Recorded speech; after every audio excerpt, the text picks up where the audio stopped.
புதுக்கோட்டை மாவட்டம் திருமயம் கோட்டை பைரவர் கோயிலில் மத்திய உள்துறை அமைச்சர் அமித்ஷா சாமி தரிசனம் செய்த நிலையில் கோயிலின் சிறப்பம்சங்கள் பலரின் கவனத்தை ஈர்த்துள்ளது.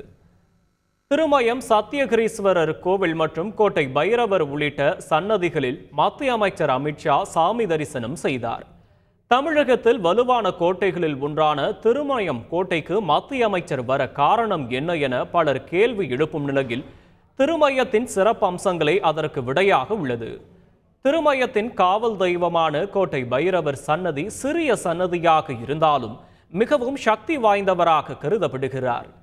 தெற்கே ராமேஸ்வரம் செல்லும் வாகனங்களுக்கு பாதுகாப்பு தரும் தெய்வமாகவும் கருதப்படுகிறார். இதனால் இக்கோயில் வழியாக வாகனங்களில் செல்வோர் சில நிமிடங்கள் வாகனத்தை நிறுத்தி கோட்டை பைரவரை வழிபட்ட பின்னரே செல்வது வழக்கமாக உள்ளது. இல்லையெனில் பயணம் தடைபடும் என்பது நம்பிக்கையாக உள்ளது. இது மட்டுமின்றி பைரவரை வழிபட்டால் ஆட்சி நிலைக்கும் என்ற நம்பிக்கையும் உள்ளதாக கூறப்படுவதால் அமித்ஷாவின் வருகை தனி கவனம் பெற்றுள்ளது. செய்திகளை உடனுக்குடன் தெரிந்து கொள்ள உடனே சப்ஸ்கிரைப் பண்ணுங்க.